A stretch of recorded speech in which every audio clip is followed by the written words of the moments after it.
Okay, well, welcome everybody. Thanks for joining us for the webinar here. I should just a couple of notes. We're going to try to keep, if everyone could stay muted until you talk. That way, we'll keep down on any chatter. We do have a fairly large group on the call, which is great to see. The other thing I just want to make note is we are recording this, and so we'll be having this stream online afterwards, and also we'll be posting it to the city's cable channel, which probably is a pretty good lead in to thank Jessica Jakes and Judy Warren for helping set this up and recording it for us. I also like to thank Kelsey Lamoureux and Janice Ryan Weeks for helping to organize it and coordinate this. And of course, John Saulnier at the Mass Department of Unemployment Assistance for helping with it as well and for presenting today. Lastly, I'd be remiss if I didn't thank Ann Bureau and the folks at the Worcester Community Connections Coalition for helping us kind of identify the need for this type of information and for helping us spread the word as well. So before I do turn it over to Kelsey to get us started, I did just want to kind of make a couple of notes. One is that the intent here is to give community partner staff who work with so many people day to day an understanding of what the unemployment insurance process is. As we know, right now we're in an unprecedented crisis, and there's been a huge spike in people needing support through the unemployment insurance system. And so with that, there's been a lot of questions about how to access, how to file claims. And so the intent of this isn't to get into any one particular situation, but to give an overview about what the system is, what resources are out there, and then how the basic claim process works. If folks have questions, if you could go ahead and type them into the chat window. That way, near the end, we're going to see. Hopefully, we'll have some time to cover a few questions, and Kelsey will be kind of managing that and checking on the chat lines as well. So, again, thank you to our presenters and for taking the time to help people understand what the system is and what resources are out there to help people access these badly needed benefits. So Kelsey, with that, I'll have you take it away. Thanks so much, Jeff, and thank you to everyone for being with us here this morning. What I'm going to start off by doing is showing you a bit of information that we actually have on the masscentral.com website. So I'm going to go ahead and start to share my screen.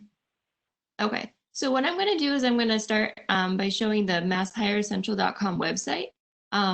In our office, our resource coordinator, Bruce Mendelson, has done a great job compiling a lot of great COVID-19 resources right on the front tab here on our site. So if you click on that, you're going to see a website that we update as quickly as possible as updates roll in. The section that I want to share with you today is all about job seeker information. And so that's going to be right down here, this COVID-19 job seeker resources. Bruce has done a great job of compiling a bunch of links here to make it easy access for navigating. The first one I want to show you is information about unemployment and COVID. So the state has done a great job of compiling different links from this one. So not only does it have information about COVID and the CARES Act, pandemic unemployment assistance, up at the top here, it also has a number of different links. A few of them I want to highlight.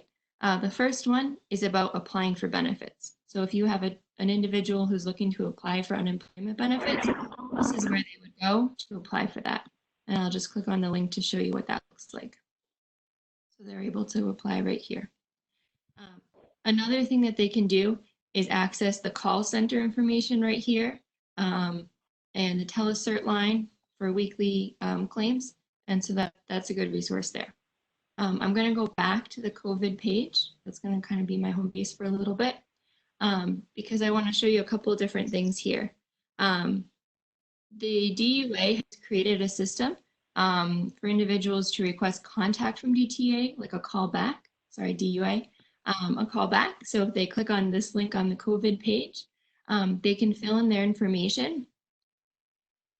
If they have a question about how to file for unemployment, if they need information about the COVID, they enter their information here, their phone, their email. There's also an option for them to select their language preference, if any of these would be their first languages, or other is here. And they also have preferred method of communication. One note about this, a lot of times when individuals are getting a call back, it may come in as a blocked number. So if your clients are using this feature to get a call back from DUA, just make sure that they know that it may come in as a blocked or private number, just because a lot of staff are calling from their personal phones for these callbacks.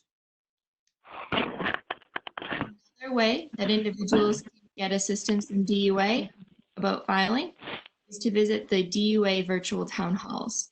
So these are actually happening every day in the afternoon, which is a great resource for folks.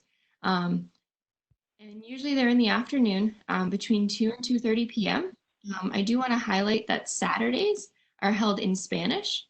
And so that's another great resource for individuals looking to get assistance in Spanish.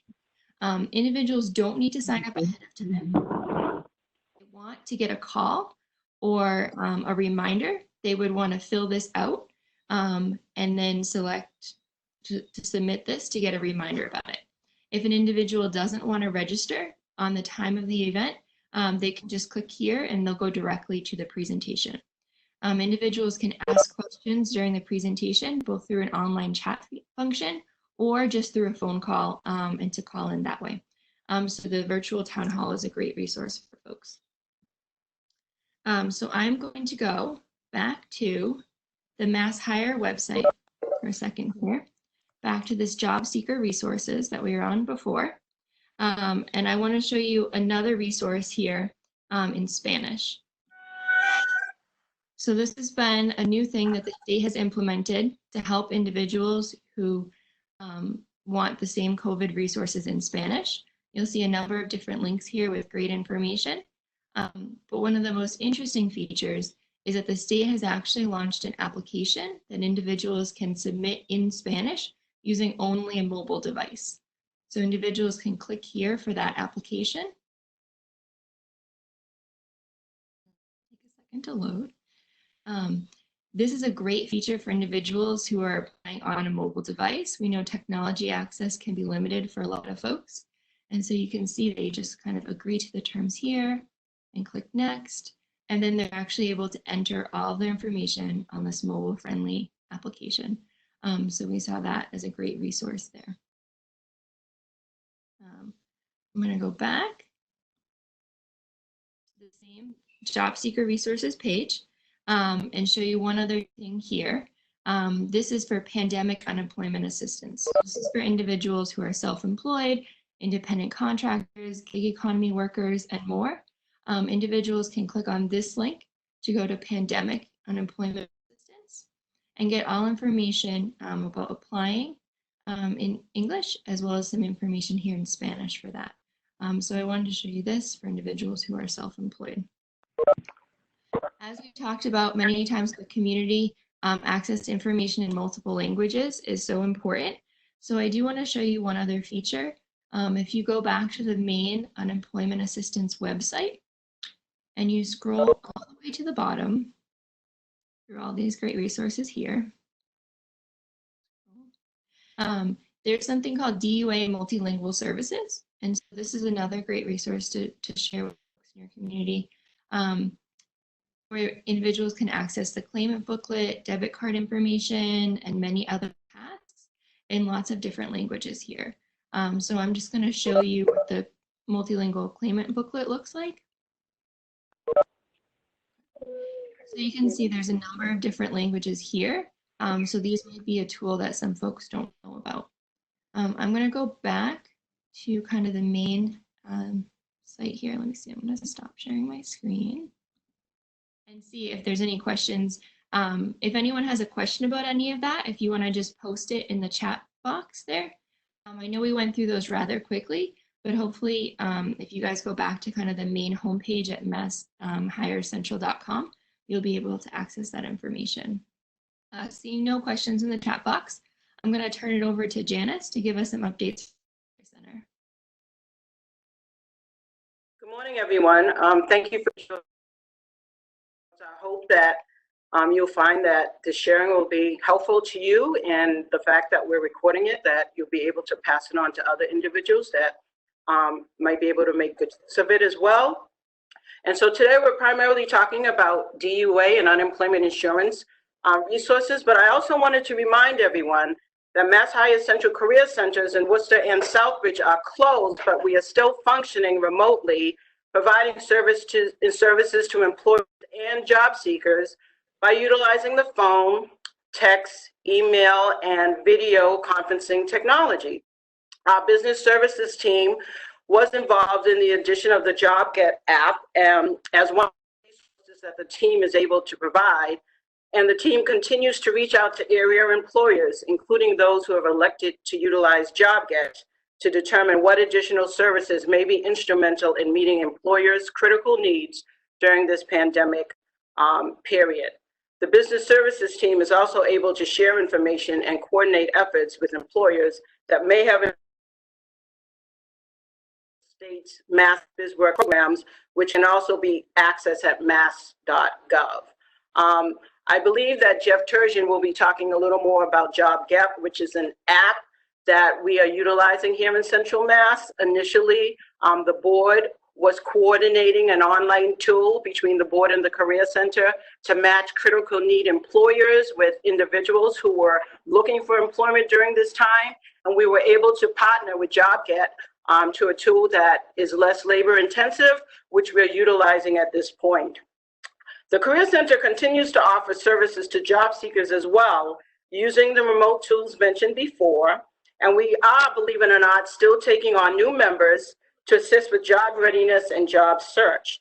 I encourage everyone to visit our website at masshighercentralcc.com. Again, masshighercentralcc.com, and the CC is for Career Center. In addition to providing the phone numbers to connect with Career Center staff on the website, and for Worcester, that phone number is 508-799-1600. Anyone who visits the site can also take advantage of our online resume builder and video workshops. And our workshops are on topics including interview techniques, resume writing, and salary negotiations, just to name a few.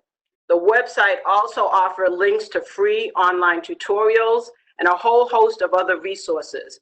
And as Kelsey was sharing earlier, as it relates to the resource information that's on the board's website, there's also a link on the Career Center site that will take you to that information as well. I also wanted to share in our efforts related to DUA and unemployment assistance. Currently, 12 Career Center staff have been reassigned to assist with the statewide effort to assist DUA with the unprecedented unemployment insurance claimant volume. And one Career Center staff is currently working with the city of Worcester at one of the shelters with job readiness and job search needs as well. So we're out in the community and doing our part to help with UI navigation. Additionally, we have one of our bilingual Vietnamese staff who has been supporting the Southeast Asian Coalition with UI navigation assistance. And we also have Career Center staff who have been supporting the Worcester Community Connections Coalition, which is a family resource center, with UI guidance. And as needed, we're able to escalate any cases or challenges that they're finding while they're helping their constituents. We're able to coordinate a connection to DUA. Beginning next week, we plan to formalize that coordination by supporting the Resource Center, the Family Resource Center, and other CBOs by providing 2 afternoons a week to connect a bilingual Spanish Career Center staff to continue to support efforts in the community to increase our assistance with UI navigation. So more information to come on that. And I just also want to share that at the end, there will be a period for questions and answers.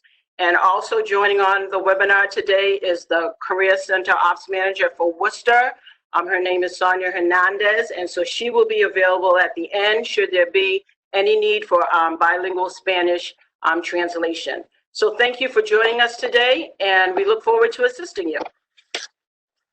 Thanks so much, Janice. Just for clarification in the chat window, I'm going to type in the website. The first one I showed you was masshirecentral.com. And then the second one was Mass Hire Central CC for careercenter.com. So everyone has those afterwards. Jessica, if I could ask you to change the presenting privileges over to John.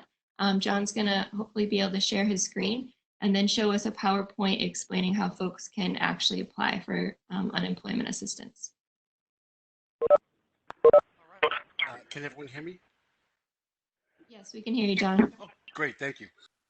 So first of all, I'd like to pause a little bit here and let you folks know that I actually personally love doing these type of things, especially since the COVID-19 situation has come up. And the reason is you know, we basically, as an agency, DUA, went from 50 claims takers in a 6-week period up to about 1,000 claims takers or claims agents. And we could not have done it without the help and assistance from various groups. You know, you heard about some of those groups a little while ago from Janice.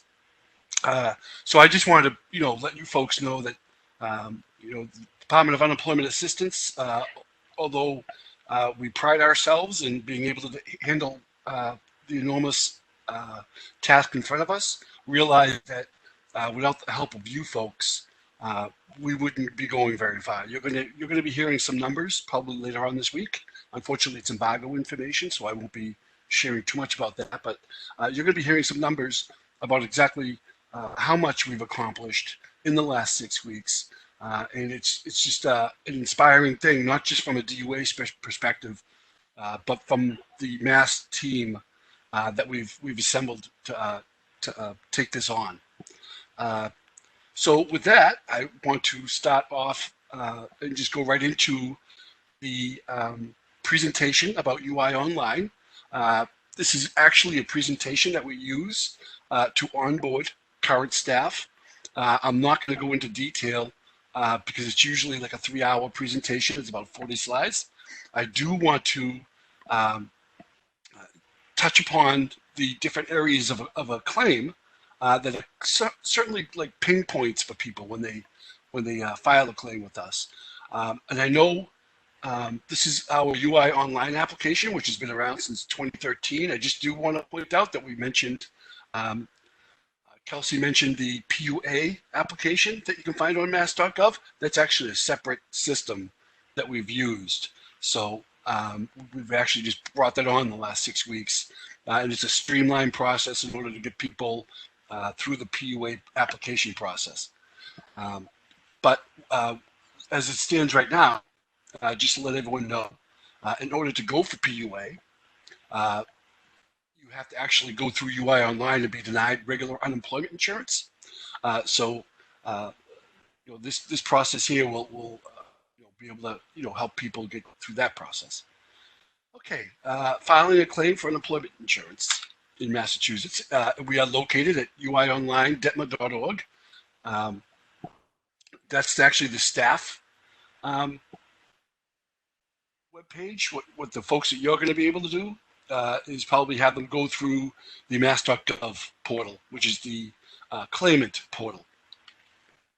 And the first thing that you're going to see, or they're going to see, is the sign-in page. If they don't have an existing account with us, they'll have to set this up, and it's very easy to do. All you're doing is providing information, which will bring you to a place where you can create a user ID and password. Once you have that user ID and password, from then on, you'll get this this screen right here for existing customers. And as you see, there is a login and password box there. Also, very important, is right above it is the acknowledgement. If you put your username and password in and don't acknowledge every single time that you're in UI Online, it won't let you proceed. So that's a very important ping point. And this is just showing you the page that I talked about a little bit about if you didn't have an existing account and you wanted to set one up. Okay, once you get into UI Online as a first-time user, you'll see the administrative services, benefit services, correspondence. The person wants to click the benefit services if the claimant has never filed a claim before. And you'll see that once you do that, it takes you to apply for benefits portion of the screen.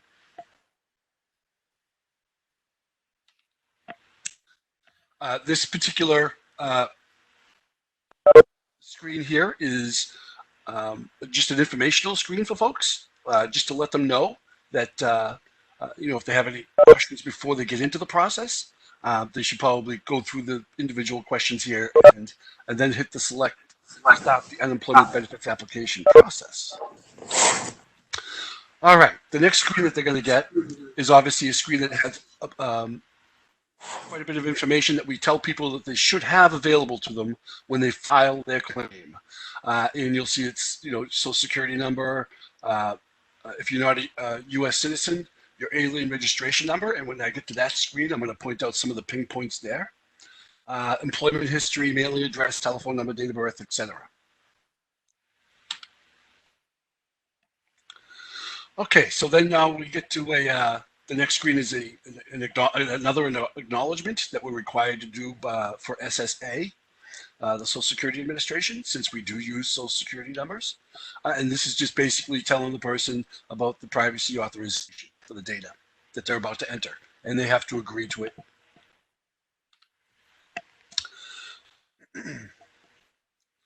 This particular screen here is just double checking to see if the person had partial earnings for the previous week. If they do have partial earnings for the previous week, we allow them to backdate that 1 week, keeping in mind that they do have earnings to declare with us for that 1 week. So for everyone that doesn't know that, when you call us to file a claim, we actually make the claim effective in the week that you call us.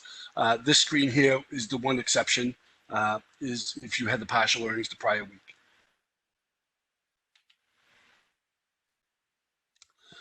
And this is just going on to capture how the hours that you worked the prior week and the amount of pay that you received.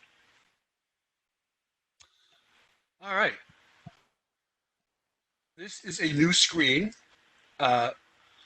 And I just wanted to take a little bit of time since we've actually implemented this screen about 6 weeks ago in response to COVID-19 and the emergency regulations that we have for unemployment insurance in the Commonwealth.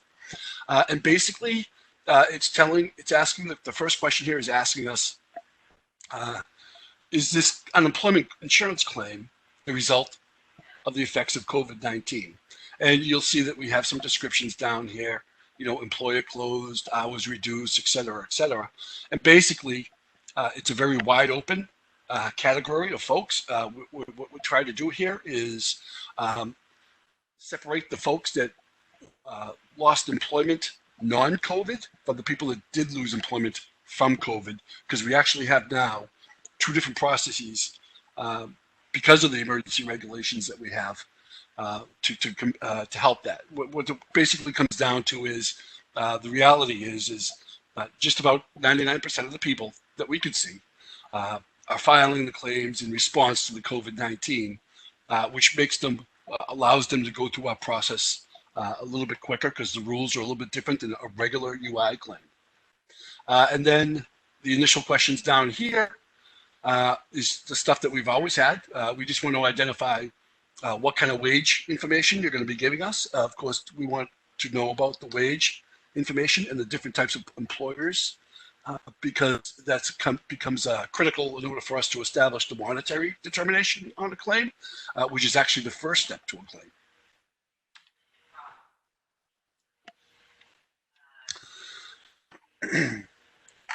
Okay, so this next screen, once they identify the employment history or employment type of history in the previous screen, they're going to come up and they're going to offer you, we have an interface with the Department of Revenue, the State Department of Revenue, that actually tells us, hopefully, all of the employment that you've had in the last 18 months. And what the person would do would be, it's the radio button on the left. They would select all of the employment that would be in that last 15 months of working prior to filing with us.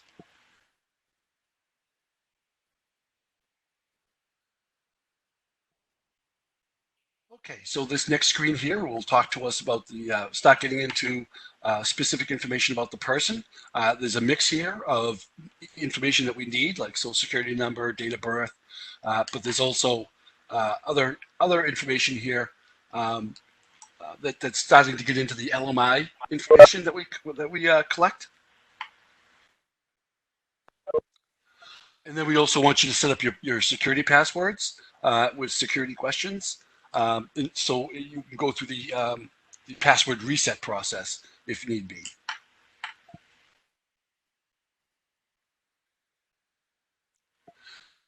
And here we have you just putting in your claimant address information. Again, if you've never had a claim with us before, this would be a one-time thing unless you wanted to change since the last claim that you've had. But this is where you would make the address information.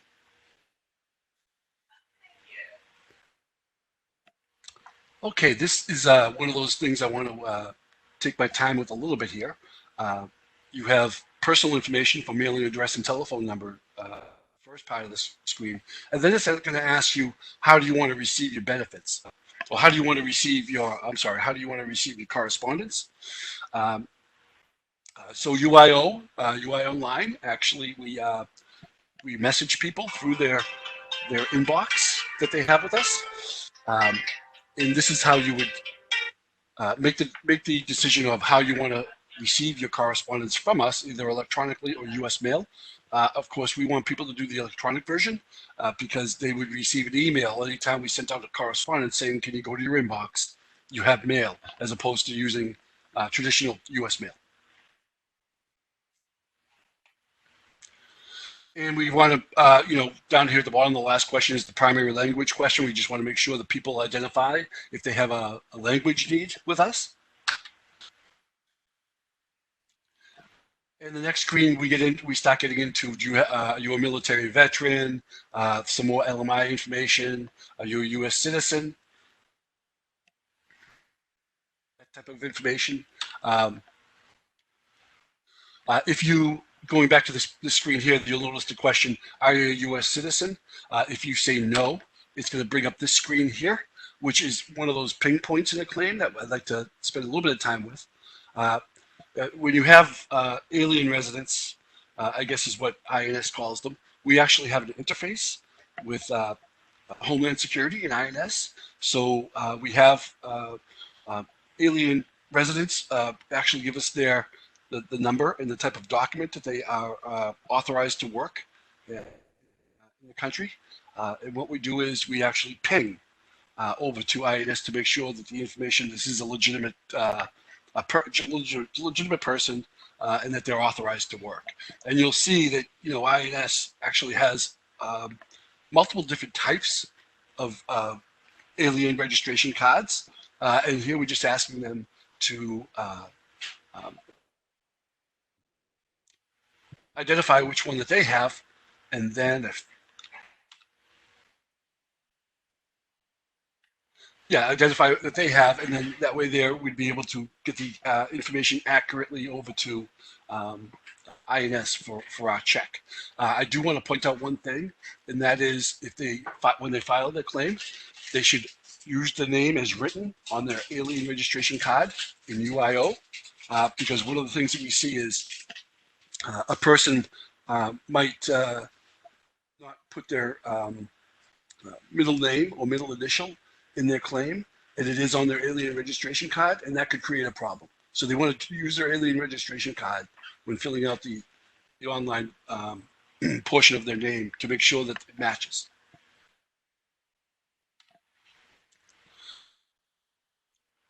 Okay, now we're going to start getting into questions related to dependent questions.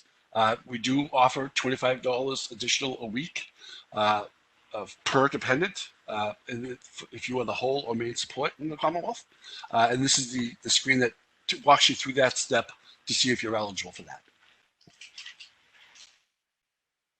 This screen here talks about the profiling that we do. If in case for the program RICIA that we operate, along with our friends at Mass Higher DCS. And what this is this is just going to be taking the folks who are most likely to exhaust and put in that pool of additional services needed. Here we go. All right. This screen here is starting to identify some more LMI information, and that is, what occupation that you had. And then the second screen is once you do that search on the previous screen, it's going to come up with some an opportunity for you to select a very specific type of job occupation that you had. And it's going to ask you information about how long you've done this job. This screen here, a lot of people don't realize that unemployment insurance benefit payments are taxable. And so we give the opportunity for the claimant to elect to either withhold taxes, both federal and state, or just take care of it at the end of the year when they go through the tax process.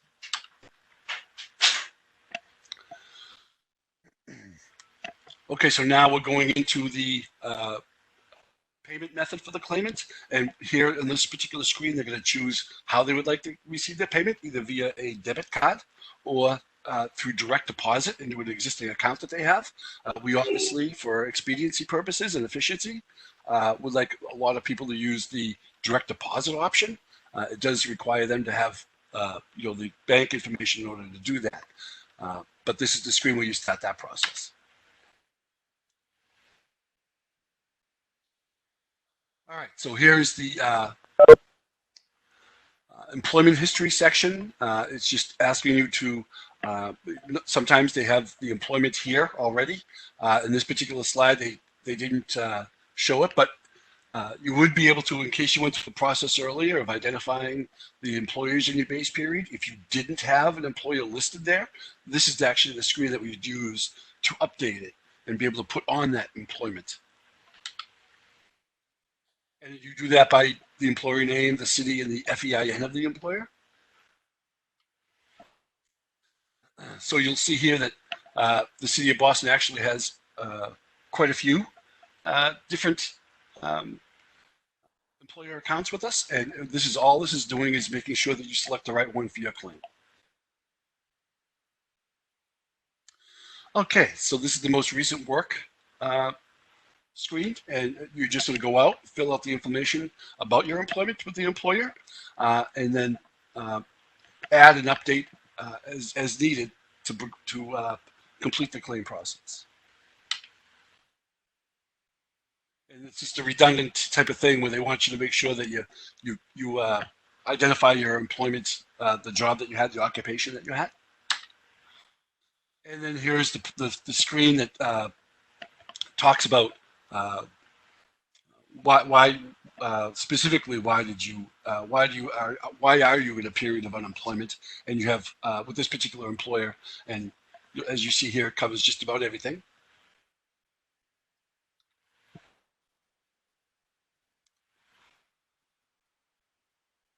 Okay, this screen here again is just coming back to the point where you might want to add a second or third employer.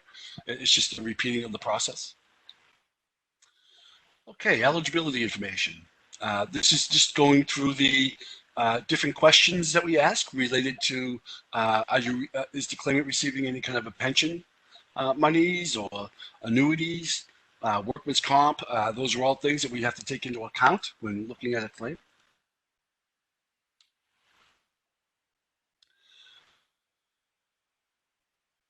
And this is just the one of the new screens that talk about the COVID-19 situation, and we just want to make sure that you have that understanding, or the claimant has that understanding of the difference between a COVID-19 claim and a regular UI claim that's not COVID-19 related.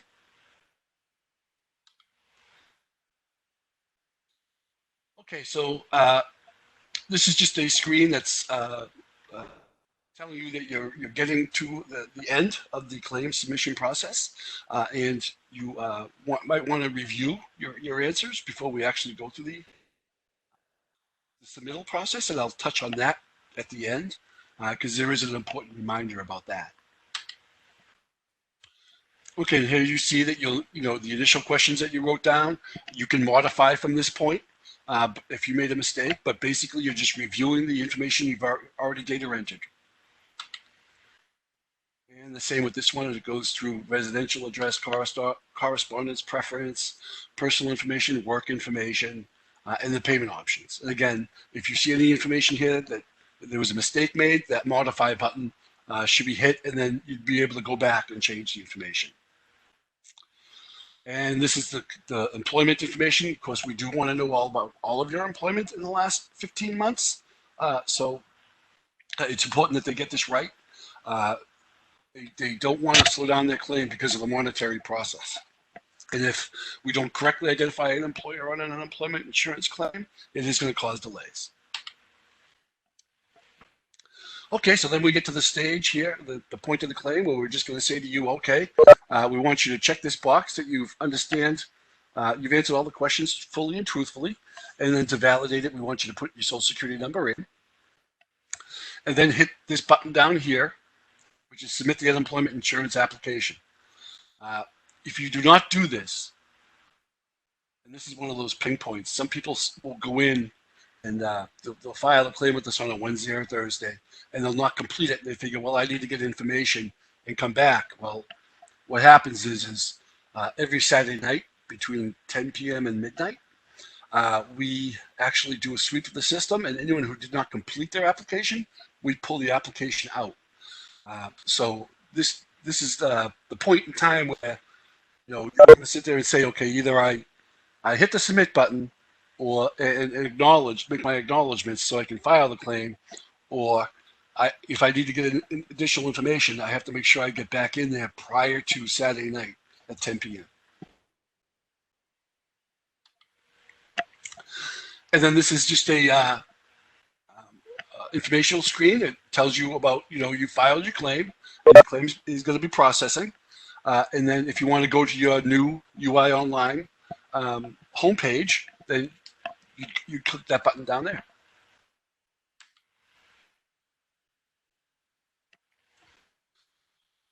And just to, make sure that we have a little bit of an understanding of the COVID-19 situation, this screen here points out that, everyone does have to certify every week. If you have identified yourself as a coronavirus, there are different rules. And depending on the situation you have with your employer, whether you're on standby or whatnot, this is just going over that information for you.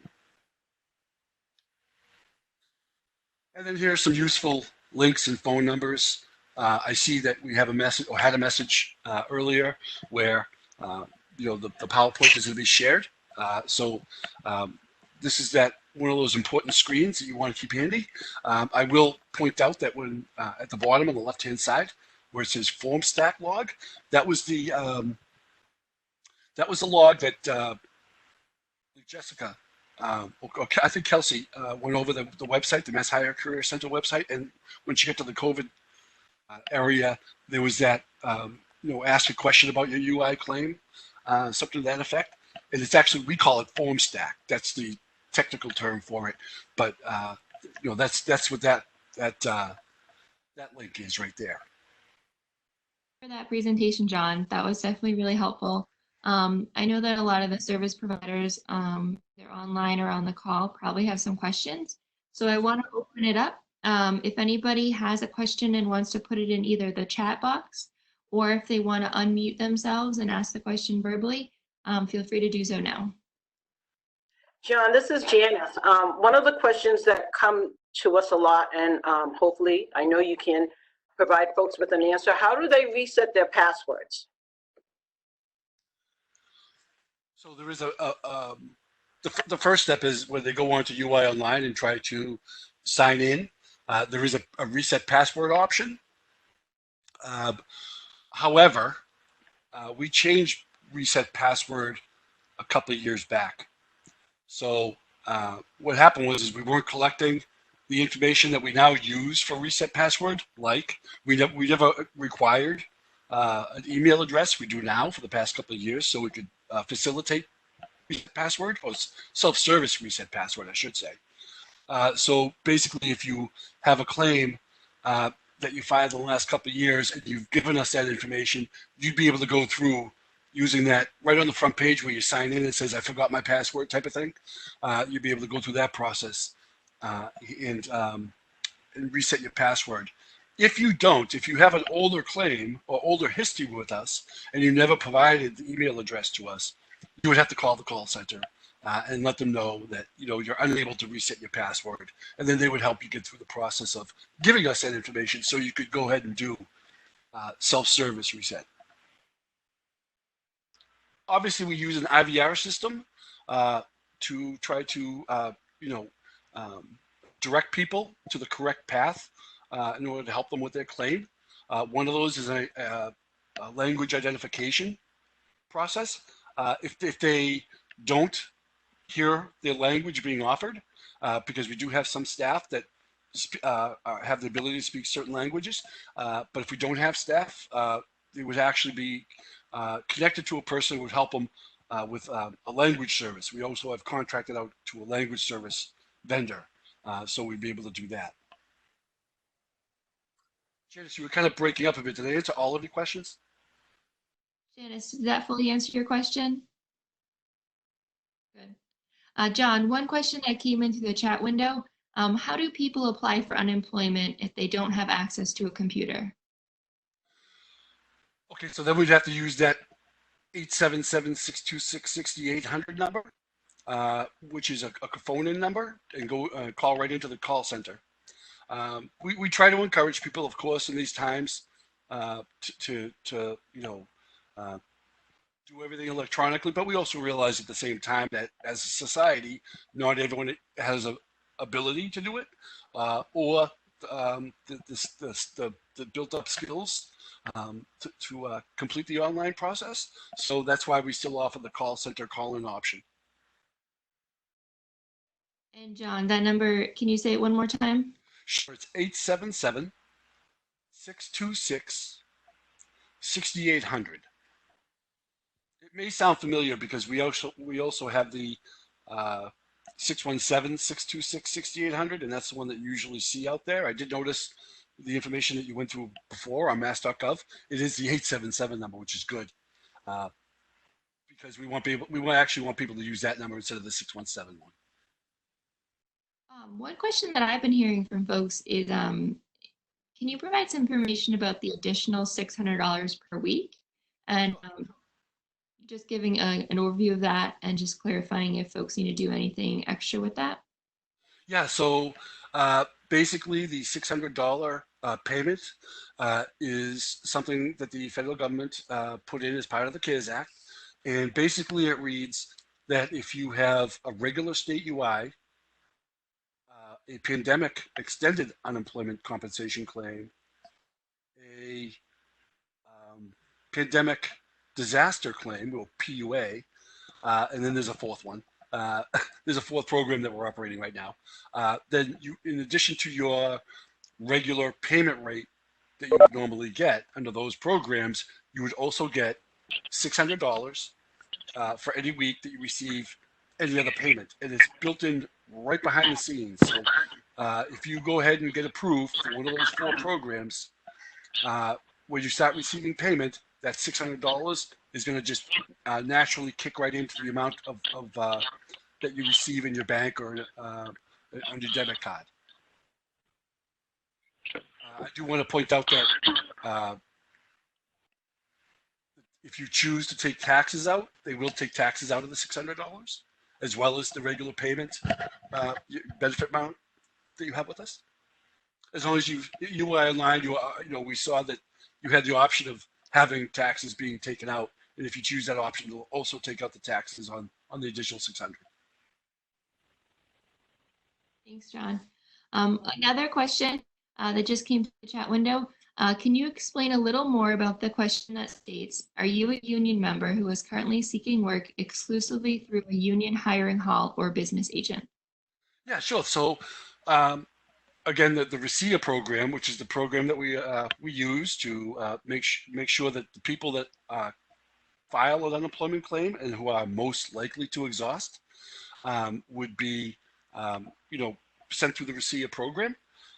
What those three questions are basically is all UI claimants will be profiled for RICIA, except if you are one of the three exceptions that they ask you about. And the union hiring hall one was, if you receive your work exclusively through the union hiring hall, because sometimes union hiring halls have rules saying you can't go get employment from other places. You have to use this union hiring hall. In that situation, if you think about it, there's no sense in sending them through RICIA because they're obligated as a union member to use the hiring hall. There aren't. I know union hiring halls used to be very prominent. There are still some left, but it's not all that common compared to our history with them. But certainly, if someone falls into that range, we would not select them for RICIA. The second question has something to do with, basically, do you have a seasonal job where every year you're being laid off, and then customarily you return back? The example that I'd share with folks to explain that one is landscapers. Landscapers don't work 12 months out of the year. They work 9, 10 months out of the year, and there's a 2-month period of unemployment. They would be selecting, yes, I customarily am laid off, and that's what's causing my unemployment. And again, that's a RICIA. We want to exclude those folks because they're obviously in a profession that has those is seasonal in nature. Thank you. Another that's come up, if somebody is self-employed but also works part-time for an employer, should they apply for regular unemployment or PUA since they have wages? Yeah, I'm guessing it's going to be the PUA because if you work part-time and the PUA, the self-employment wages are probably going to be bigger if that's your full-time job. So it does depend. On the person's circumstances, but as asked to me right now, I would suggest that person go and file for the PUA. There is a when you go for the pandemic unemployment program, there is a caveat that you're not eligible for regular UI. So they may have you actually go through the process of filing a regular state UI claim, and then when you disqualify, they just transfer you over to the PUA program. Another question, can you give us examples of severance payments? Yeah, sure. Basically, so it's going to be money that the employer gives people when they become separated, such as payment in lieu of notice. And that is, today's Thursday. I have to lay off employee Joe, and I sit Joe down and tell him that business isn't going good and I have to lay him off. But I'll tell you what I'm going to do. I'm laying you off today. You don't have to come to work anymore, but I'm going to pay you for the next 2 weeks. That would be a payment in lieu of notice payment. Another common type of severance payment is when you have to sign a release of claims in order to receive the money from the employer. That actually is a non-disqualifying situation for UI in Massachusetts because, make a long story short, the courts have decided that that type of payment, the person is actually waiving their ability to sue the employer. So it's no longer a severance payment. Severance payments tend to be more of a, you've worked for us for 15 years, so we're going to give you X amount of money for that service, seeing as though we're going to lay you off. With the other payment, the release of claims monies is more of a, hey, if you accept this money, you're not going to sue us. There's standby pay. There are different bonuses that sometimes employers give out. And basically, I'm going to, today is April 30th. I'm going to be closing the plant down July 1st. If you promise to stay and work for me until July 1st, I will give you a bonus. That's called a stay bonus. So there are different types of payments that sometimes employers give out to separating employees.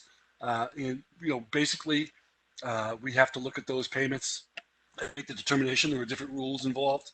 Uh, we also obviously have the certified plain closing situation in Massachusetts, where if you're part of a certified DUA plain closing, then any payment that you receive associated with that money would not be a deductible event in your unemployment claim.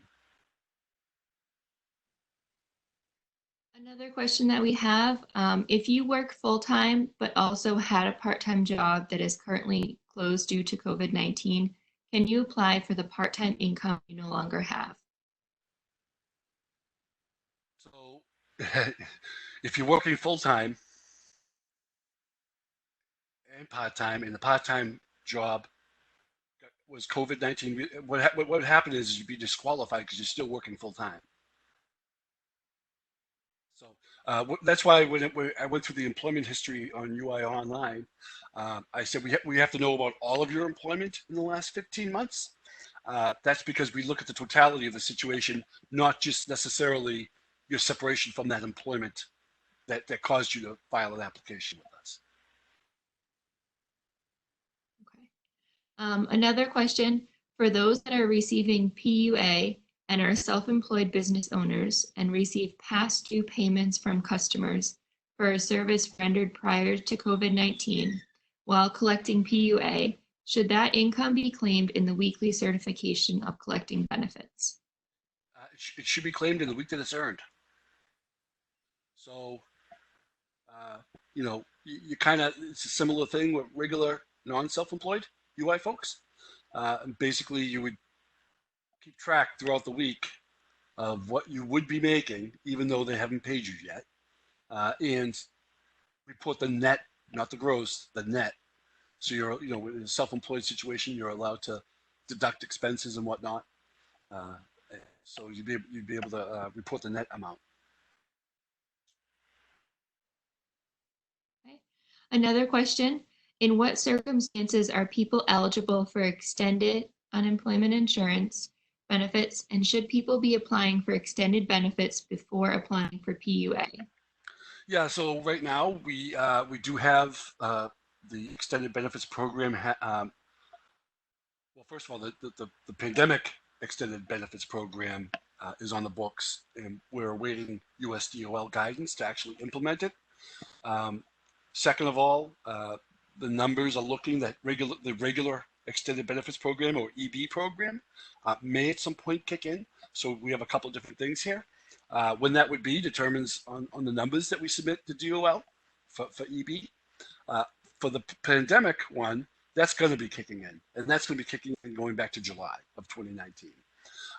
And what's going to happen is we'll identify the folks that, first of all, going back in time, exhausted a claim or exhausted the money on a claim, even though they still may have an active benefit year with us, and letting them, giving them a notice saying, hey, you can come in for the PEUC program, and then they'd be entitled to a payment rate as well as the $600 up until July 25th, which is when that payment, that $600 additional payment goes away. And then for anyone that going off into the future exhausts regular unemployment benefits and any other programs, because there is a little pecking order. Since we have 4 programs right now operating or about to be operating together simultaneously, there is a pecking order of which program you would go on next. But basically,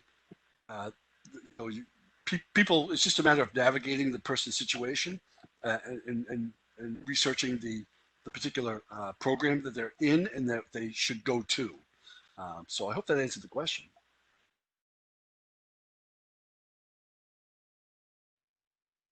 Thank you. Yeah, if any of John's answers don't fully answer the question, feel free to unmute yourself and get clarification or continue posting in the chat. I am going to go forward to the next question.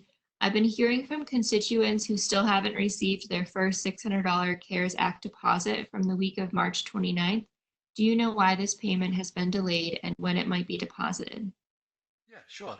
Hot off the press here. So obviously, we kind of, when it came to the $600 additional payment, um, you're dealing with a payment, and I think I mentioned this earlier.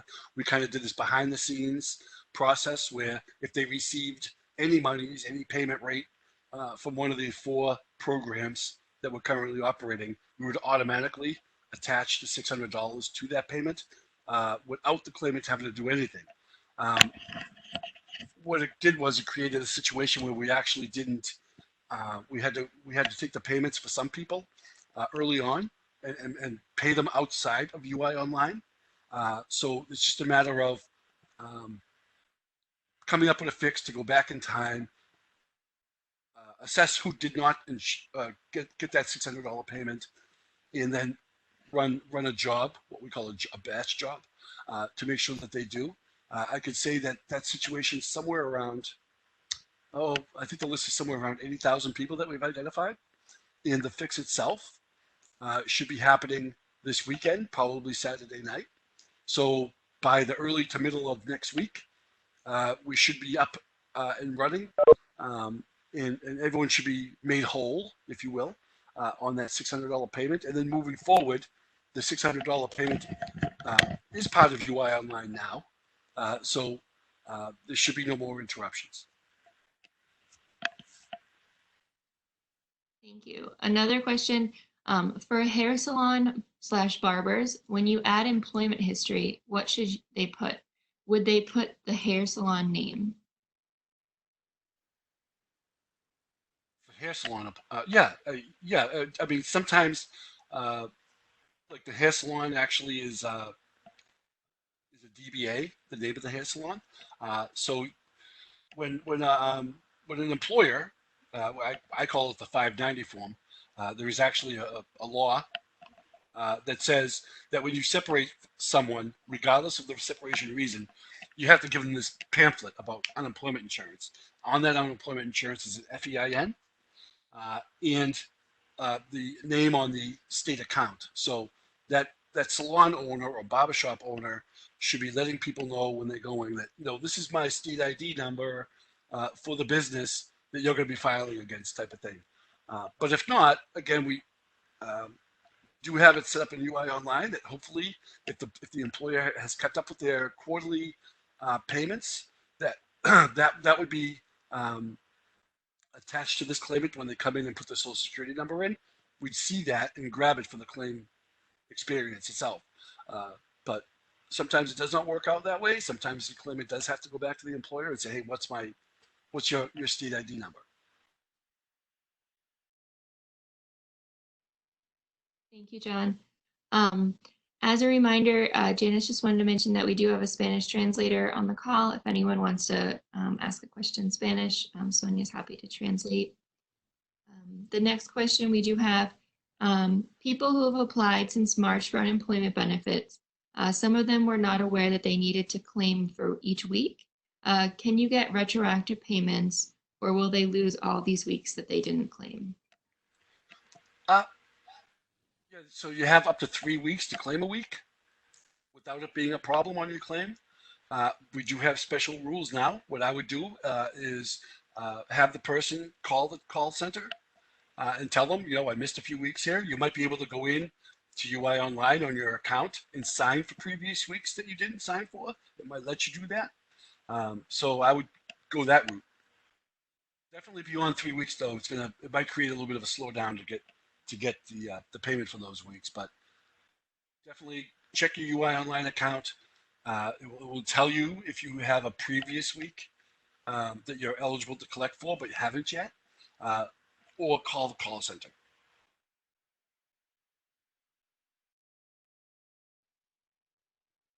Okay, another question we have, if an employee is still getting paid through their employer who is currently closed, but the pay is less, can they apply for the difference in pay? Yes, they can. So there's a lot of different scenarios out there right now where most prominently we hear about the pandemic, the PPP program offered by SBA, which has has the employer pretty much commit to paying 2/3 of the person's salary, whatnot, for the period of time. But beyond just that particular situation, when it comes to, yes, you can. We call it partial unemployment. And whether the person's actually working or not, if they receive any kind of a money or monies from an employer, considered pay, even though they might not be working, what you do is on the weekly certification form with us, is put down that gross amount of earnings. And that way they would be able to do the difference.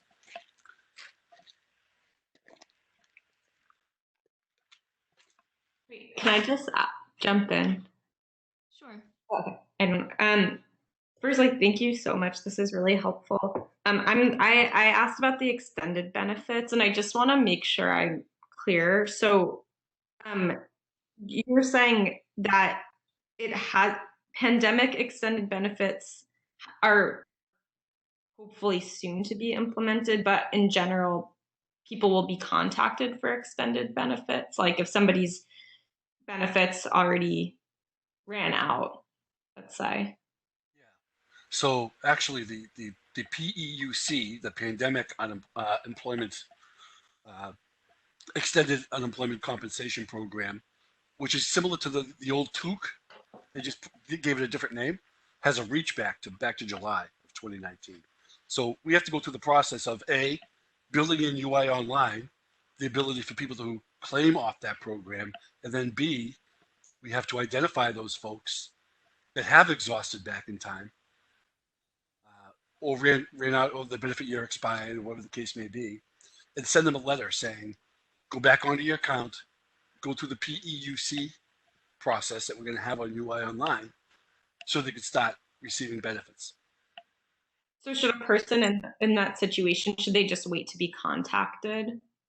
Sure. Yeah, I mean, they could contact us now through the telephone claim center. Unfortunately, the answer is going to be what I just said, because the application itself for PEUC is not live, so there really is nothing that we can be doing right now to give benefit payments for that. But they definitely want to keep an eye on their emails and US mail, because we will be sending them notifications. Okay.